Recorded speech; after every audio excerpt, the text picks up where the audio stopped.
안녕하세요. 에듀테이너입니다. 이번 시간에는 상관 분석에 대해 학습하겠습니다.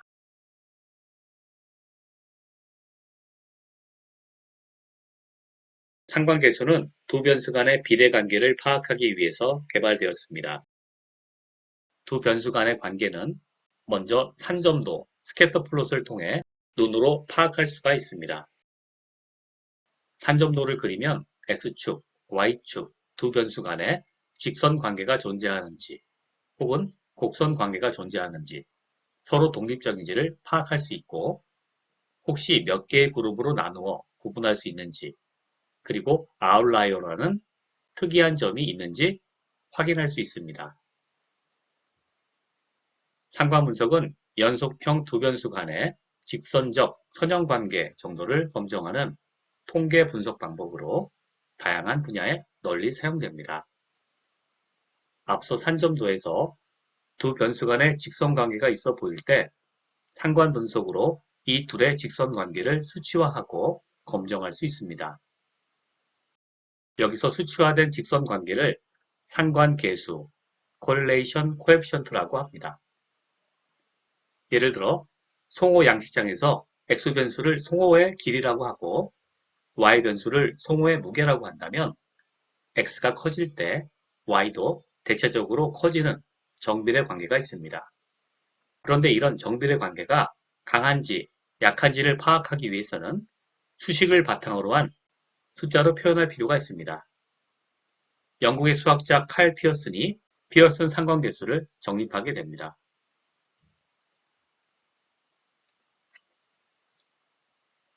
산점도를 그리면 대략적으로 상관계수를 가늠할 수 있습니다. 상관계수는 정의상 직선관계에 있을 때 1의 값을 가집니다. 정비례 관계면 플러스 1을 그리고 반비례 직선관계면 마이너스 1을 가집니다. 그림에서처럼 상관계수는 마이너스 1부터 0 플러스 1까지의 값을 가집니다. 그리고 상관계수가 없는 독립적인 경우엔 0값을 가집니다. 데이터들이 직선에 모여 있을수록 절대값이 1에 가까운 값을 가집니다. 그런데 x와 y가 서로 독립이면 상관계수는 0을 가지지만 반대로 상관계수가 0이라고 해서 x, y가 독립인 것은 아닙니다. 아래 그림을 보시죠. 어떤 오피스 빌딩의 전력 수요와 온도와의 관계입니다. 추운 겨울에는 난방으로 전기를 많이 쓰고 더운 여름에는 냉방으로 전기를 많이 쓰게 됩니다. 봄, 가을에는 냉난방 전기를 적게 씁니다. 이런 관계가 산점도에 나타납니다. 적정한 온도에서는 전력 수요가 적습니다. 약간 소나트 모양의 V자 형태가 보이죠? 이런 V자 형태의 산점도는 상관계수가 작게 나오는 성질이 있습니다. 그러므로 상관계수를 구할 때 산점도를 보지 않고 무시하면 안 됩니다. 저도 참여한 실제 프로젝트 사례에서는 온도를 기준으로 둘로 나누어 모델을 정립했습니다. 온도가 낮을 때는 음의 관계가, 높을 때는 양의 관계가 나타납니다. 여담으로 절대값을 써서 하나의 모델로 해보기도 했는데 냉방과 난방이 기울기가 차이가 있었습니다. 아마 뭔가 다른 것 같죠? 그래서 모델의 정확도가 둘로 나누어 정립할 때보다 낮았던 걸로 기억합니다. 아참, 기울기가 크다고 상관계수가 크게 나온 것은 아닙니다. 나중에 나오겠지만 단지 직선 관계가 강하냐 약하냐의 관계를 보여주는 것이 상관계수입니다.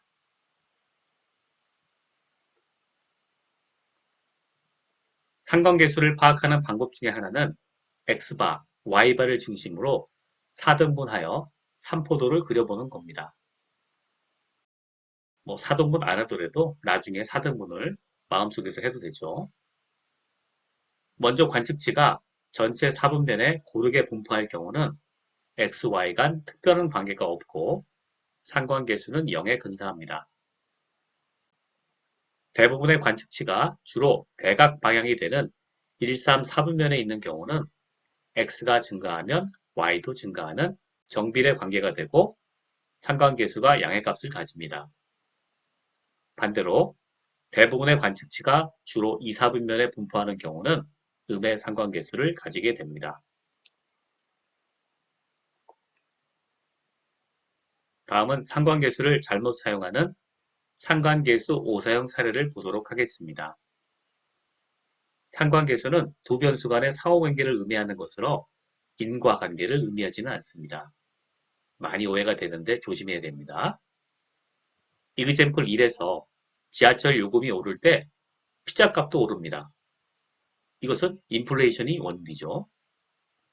해서 지하철 요금과 피자값은 양의 상관관계를 가지지만 이 둘 간의 인과관계는 아니죠. 아이스크림 매출과 썬번 환자 수도 비슷한 사례입니다. 둘 간의 인과관계는 아니죠.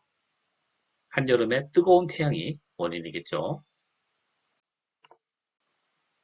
그리고 상관계수가 미미하다 해서 두 변수 간의 관계가 없는 것은 아닙니다. 앞서 두 변수 간의 관계를 파악할 때 산점도를 그리지 않으면 안 된다라고 했는데 아래 그림과 같은 경우에 해당합니다. 기온과 전력 사용량처럼 V자 관계나 곡선의 관계가 있는 경우는 상관계수가 작게 나옵니다. 또한 우연히 직선상에 위치한 현격한 아웃라이어가 있는 경우에 상관계수가 크게 나옵니다. 이 아웃라이어 하나가 상관계수 계산에 큰 영향을 주기 때문입니다. 해서 아웃라이어가 있는지 없는지 여부를 산점도로 파악하고 있다면 적절히 처리를 해줘야 합니다. 상관계수에 관한 간단한 퀴즈 두 개를 풀어보겠습니다. 먼저 1번입니다. 아래 그림에서 A, B, C 중에서 상관계수가 가장 큰 것은 무엇일까요? 잠시 생각해 보시기 바랍니다. 일단 셋 다 양의 관계가 있어 보입니다. 네, 상관계수는 개념이 직선에 모여있는 정도를 수취한 것입니다. 해서 B가 직선 관계를 이루니 가장 크고 그 값은 플러스 1이 될 겁니다. 다음으로 C, A의 크기 순서가 되겠습니다. 두 번째 퀴즈입니다. A, B 중 상관계수가 큰 것은 어떤 것일까요? 잠시 생각해 보시죠. 자, 기울기는 A가 크네요. 상관계수는 데이터들이 직선에 모이는 정도를 의미하고 완전한 직선에 해당하면 절대값 1의 값을 가집니다. 해서 A, B 둘 다 상관계수는 플러스 1이 됩니다. 기울기가 양이니까 플러스 1이죠. 기울기가 크다고 상관계수가 큰 것은 아닙니다. 그래서 기울기와 상관계수는 무관합니다. 물론 양의 기울기면 양의 상관계수를 갖고 음의 기울기면 음의 상관계수를 갖습니다. 그런 관계는 있습니다. 상관계수 오사형 케이스를 정리해 보겠습니다. 1번 상관계수가 크다고 해서 원인과 결과로 해석하면 안 됩니다. 상관계수는 인과관계를 의미하지 않으니까요. 2번 상관계수가 작다고 해서 두 변수 간 관계가 없는 것은 아닙니다. V자 관계나 곡선 관계는 상관계수가 작게 나오니까요.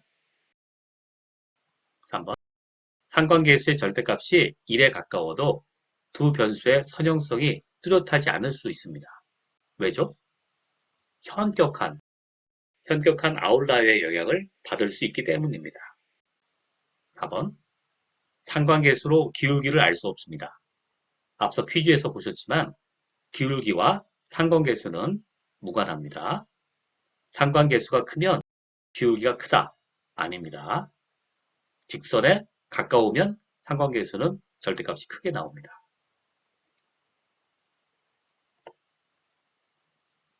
참고로 상관계수가 유용하지 않은 케이스들을 소개합니다.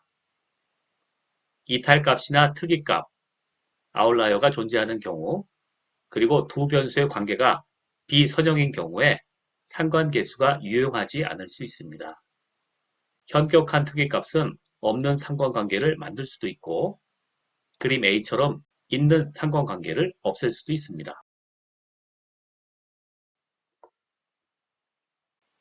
두 번째 케이스는 두 변수의 관계가 선형이 아니라 비선형인 경우입니다. 이런 경우는 적절한 변수 변환을 통하여 선형 관계로 만들어주면 좋습니다. 예측 모델을 만드는 경우라면 모델의 성능이 향상됩니다. 그림은 로그 변환을 통하여 직선, 즉 선형 관계로 변환한 예입니다. 상관관계가 유용하지 않은 세 번째 경우는 여러 집단을 통합하여 상관관계를 체크하는 경우입니다. 중요한 것은 각각의 집단인데 집단 1, 집단 2, 집단 3 각각의 상관관계는 모두 0으로 나옵니다. 상관관계가 없다는 거죠. 그런데 공교롭게도 이들을 하나로 묶어 놓으면 상관관계가 크게 나옵니다. 이런 경우는 상관계수가 유용하지 않습니다. 자, 산점도와 상관계수의 관계에 대한 재미난 사례들을 보도록 하겠습니다. 가장 위는 평범하다고 할까요? 일반적으로 보여지는 산점도와 상관계수의 관계입니다. 플러스 1부터 0, 마이너스 1까지 일반적인 산점도 형태를 보여줍니다. 두 번째 행은 상관계수가 모두 1입니다. 왜죠? 네, 모두 직선관계이기 때문입니다. 가장 마지막 행에 위치한 산점도들은 상관계수가 모두 0인 케이스입니다. 재미난 형태가 많네요. 이러한 데이터들은 산점도를 그려보지 않으면 알 수 없습니다. 하지만 확실한 것은 x와 y가 독립적이지 않다는 것이죠. 자, 지금까지 산점도와 상관계수에 대해 살펴보았습니다. 이제부터 상관계수의 정의와 계산하는 방법들에 대해 알아보겠습니다. 상관계수에 대한 정의는 크게 세 가지가 있습니다. 피어슨 상관계수, 스피어만 상관계수, 그리고 켄달 상관계수입니다. 피어슨 상관계수는 두 변수의 형태가 등간형 또는 비율형일 경우에 사용될 수 있으며 두 변수의 선형 정도를 파악할 때 사용됩니다. 두 변수가 순서형인 경우엔 사용하지 못합니다. 스피어만과 켄달 상관계수는 두 변수가 등간형, 비율형인 경우뿐만 아니라 순서형인 경우에도 상관관계를 구할 수 있습니다. 이 둘은 랭크, 순위를 사용하기 때문에 한 변수를 중심으로 순위를 잡고 변수의 순위가 증가할 때 다른 변수의 순위도 같이 증가하는지 또는 감소하는지의 관계로 상관계수를 구합니다. 랭크를 사용하기 때문에 이상치가 있어도 사용할 수 있고 특히 두 연속형 변수의 분포가 정규 분포를 심하게 벗어날 경우에도 상관관계를 측정할 수 있다는 장점이 있습니다. 다음 장부터 하나씩 살펴보겠습니다. 피어슨 상관계수는 수식과 같이 정의됩니다. 분자는 x와 y의 코베리언스가 되고 분모는 x와 y의 표준편차가 되겠습니다. 공분산의 특성상 피어슨 상관계수는 -1에서 +1 사이의 값을 가지게 됩니다. 그런데 칼 피어슨이 이 수식만 만들어 상관계수를 정의한 게 아니죠. 바로 다음 단계, 이 상관계수가 의미가 있는지 없는지를 검증할 수 있는 검정 통계량을 구했습니다. 검정 통계량은 t분포를 따르며 수식은 보시는 바와 같습니다. 그리고 검증에 필요한 p-밸류는 브라이틱스나 통계 솔루션이 구해주니까 이 값을 사용하면 됩니다.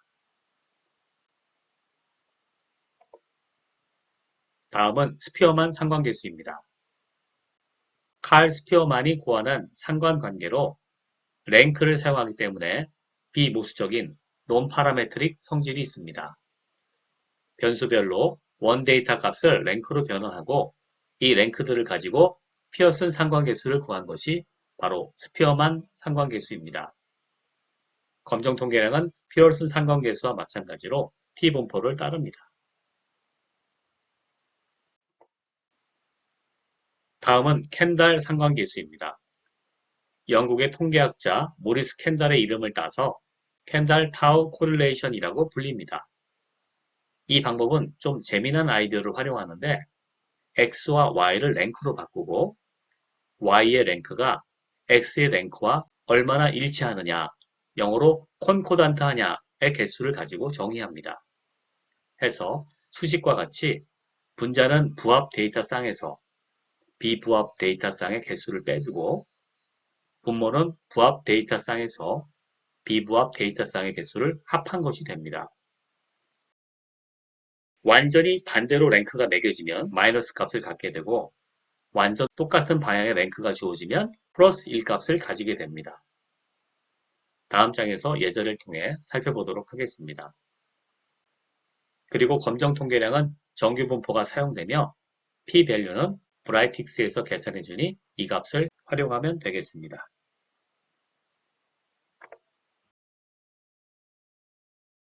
예제를 통해 켄달-타우 상관계수를 구해보겠습니다.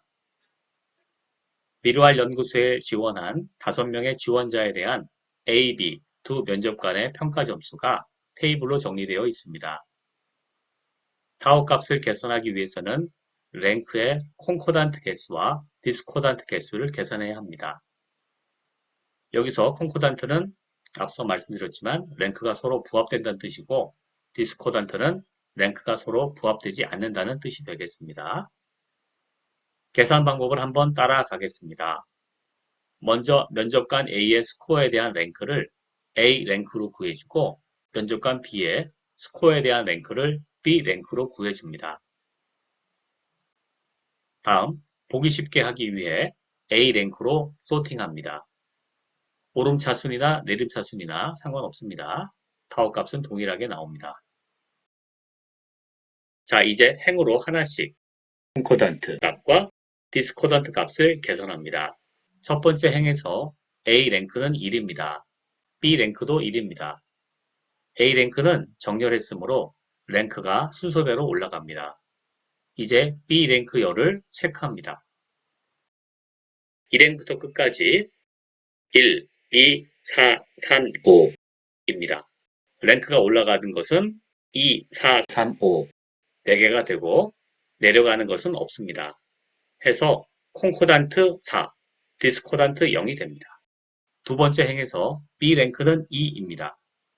3행부터 끝까지 B 랭크 열은 4, 3, 5입니다. 3개가 올라가고 내려가는 것은 없습니다. 해서 콘코단트 3, 디스코단트 0이 됩니다. 세 번째 행에서 B 랭크는 4입니다. 4행부터 끝까지 B 랭크열은 3과 5입니다. 1개 올라가고 하나 내려가는 게 생겼네요. 해서 콘코단트 1, 디스코단트 1이 됩니다. 네 번째 행에서 B 랭크는 3입니다. 마지막 행은 5이므로 1개 올라가고 내려가는 것은 없습니다. 해서 콘코단트 1, 디스코단트 0이 됩니다. 마지막 행은 다음 항이 없으므로 생략하고 이제 타우를 계산합니다. 타우 계산식에서 콘코단트 합계는 9, 그리고 디스코단트 합계는 1을 넣고 계산하면 타우가 0.8이 나옵니다. 다음은 켄달 상관계수 실습입니다. 앞서 설명한 입사 지원자 5명에 대한 데이터 테이블을 이용하여 켄달 상관계수를 구해보겠습니다. 컴퓨터에서는 데이터행을 2개씩 잡아서 비교하기 때문에 정렬을 안 해도 됩니다. 즉, 그냥 브라이틱스의 코릴레이션 함수에서 메소드를 켄달로 선택하면 됩니다. 그런데 여기서는 켄달 상관계수의 작동 원리를 살펴보기 위해 쿼리 익젝터 함수에서 박스와 같이 SQL을 작성해 실행했습니다. 코릴레이션을 실행하면 켄달 상관계수 타우는 0.8이 나옵니다. 모델은 오픈 스튜디오 카페에 있습니다. 자, 실습 진행합니다. 실습 8번 켄달 상관계수 보도록 하겠습니다. 자, 여기서는 크리에이트 테이블로 간단하게 테이블을 만들었습니다. 뭐 테이블 만드는 법은 아시죠? 크리에이트 테이블에서 작성하시면 됩니다. 자, 시퀀스 번호가 있고요. A 스코어, B 스코어 해서 면접 점수가 이렇게 나와 있습니다. 쿼리 이그젝트를 써가지고요. 랭크들을 구했습니다. 자, SQL 스크립트를 아주 잘 썼네요. 자, 그래서 A 랭크와 B 랭크를 이런 식으로 구해놨습니다. 자, 여기가 다르네요. 요 줄이. 자, 다음에는 코릴레이션을 구해보도록 하겠습니다. 코릴레이션을 구해봅니다. 자, 코릴레이션 A 스코어하고 B 스코어를 이용했고요. 그 다음에 피어슨 방법을 사용했습니다. 자, 디스플레이 플롯 true로 놨고요. 그랬더니 0.89 값이 나왔습니다. 만약에 디스플레이 플롯을 false로 놓으면요 테이블만 나옵니다. 자, 데이터가 굉장히 많은 경우는 디스플레이 플롯을 false로 해주면 빨리 값을 구해줍니다. 이렇게 P밸류 나오고 콜레이션이 0.8946 쭈루룩 나왔습니다. 자, 다음은요. 스페어만 상관계수를 구해보도록 하겠습니다. 스페어만 상관계수는요. 랭크 코릴레이션이라고 하죠. 피어슨의 랭크를 가지고 코릴레이션 한 것입니다. 자, 여기서는 A 스코어, B 스코어를 가지고 스페어만 방식을 선택했습니다. 그 다음에 런을 했더니 0.90 값이 나왔습니다. 자, 값이 달라졌죠? 앞서는 피어슨 상관계수에서는 0.899, 여기 스페어만은 0.90입니다. 0.89999 이렇게 나왔네요. 자, 이번에는요. 확인하기 위해서 코릴레이션을 피어슨으로 구했습니다. 다만 인풋을 A 랭크, B 랭크로 바꿨습니다. 그래서 값을 구했더니 0.90이 나왔습니다.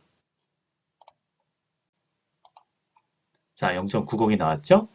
그래서 피어슨 상관계수의 인풋 칼럼으로 이렇게 랭크 값을 넣어서 구하면 이것이 바로 스페어만 상관계수랑 같은 값이 나온다. 이렇게 알면 되겠습니다. 이것도 한번 해볼까요? A 랭크, B 랭크를 가지고 스페어만으로 해볼까요? 어떻게 나올까요? 네, 같은 값이 나오죠? 자, 이거는 이제 소수점, 이거죠. 라운딩 에러라고 하는 값이죠. 그래서 0.9가 나온 것입니다. 같은 값이 나왔습니다. 다음은요, 캔달 상관계수 구해보도록 하겠습니다. 자, 실습에서는 캔달 상관계수를 구하라는 거죠. 캔달 상관계수는 콘코단트, 디스코던트를 사용한다고 배웠습니다. 자, 계산해서 구했더니요, 0.80이 나왔습니다. 아까 피어슨 0.89, 스피어만 0.90보다는 작은 값이 나왔네요. 자, 이렇게 나왔고요. 자, 이것은 A 스코어, B 스코어를 사용한 값입니다. 자, 만약에 이것을 또 바꿔가지고 여기 랭크를 쓰면 어떻게 될까요? 같은 값이 나올 것 같은데요. 한번 해보겠습니다.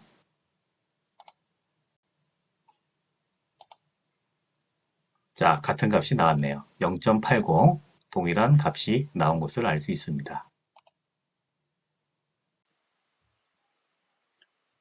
다음은 전력 수요 데이터에 대한 실습입니다.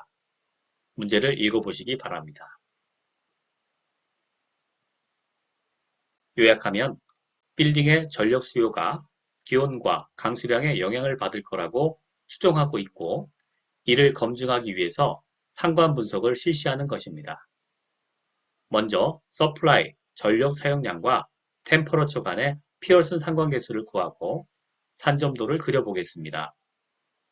다음 온도 15도를 기점으로 데이터를 분리하여 상관계수를 구해보도록 하겠습니다.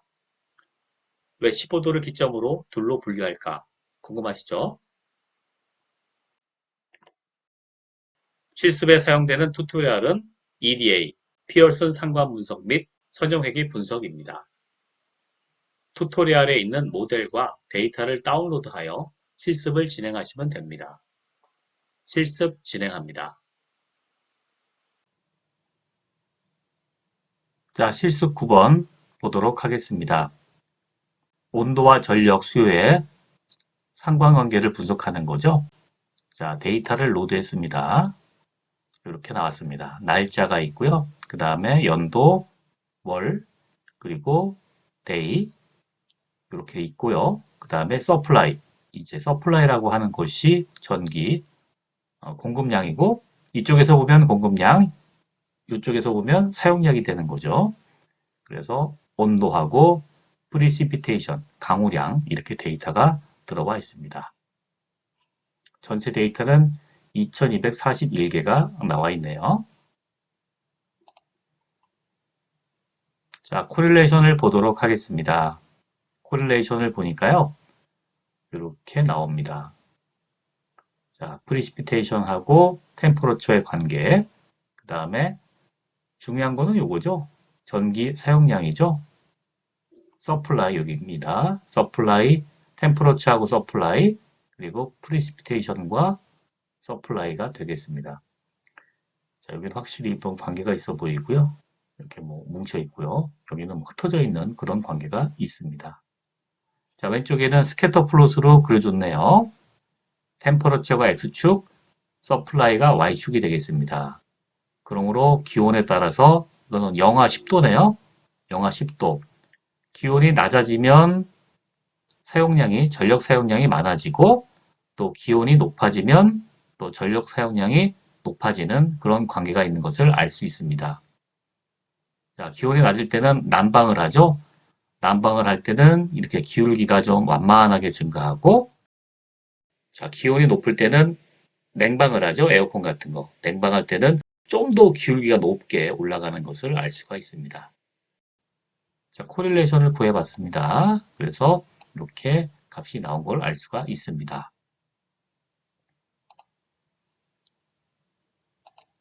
자, 그 다음에는요. 문제에서 원하는 것이 15도 언더, 15도 이하하고 15도 이상을 가지고 데이터를 두 개로 나눴습니다.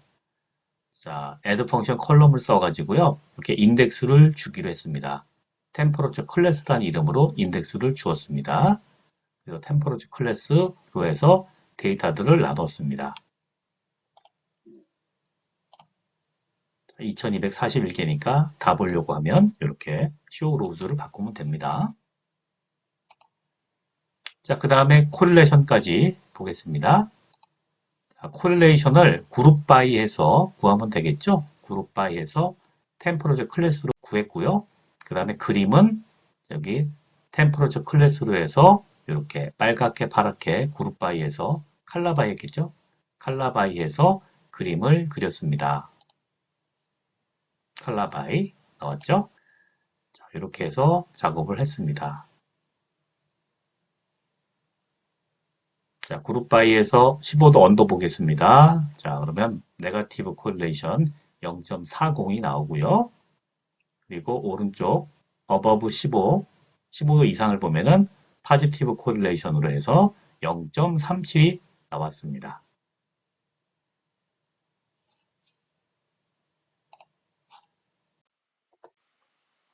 정리하겠습니다. 아주 간단한 실습이었는데요. 먼저 코릴레이션 함수에 대한 것입니다. 옵션에 하이트라는 것이 있는데 이것은 모델 출력에서 그림의 사이즈를 조정하는 것입니다. 그리고 중요할 수도 있는데 모델에 나타나는 상관계수 값의 소수점 자릿수를 프리시전에서 조정할 수 있습니다. 그림의 성격상 소수점 넷째 자리까지 허용된다는 점 참조하십시오. 코릴레이션 테이블은 상관없습니다. 그리고 데이터가 아주 방대한 경우 코릴레이션 그래프는 생략하는 것이 좋습니다. 코릴레이션 매트릭스 그래프는 크롬 브라우저가 데이터 포인트 하나하나씩 그리게 되는데 데이터가 방대하면 시간이 많이 소요됩니다. 이런 경우 디스플레이 플롯을 폴스로, 옵션을 폴스로 선택하면 됩니다. 그리고 온도 15도를 기준으로 데이터를 분리할 때 add 펑션 컬럼 함수에서 SQL 문법을 사용하여 인덱싱을 했고 코릴레이션 함수에서는 그룹 바이를 사용했습니다. 이상으로 상관 분석 학습을 마칩니다.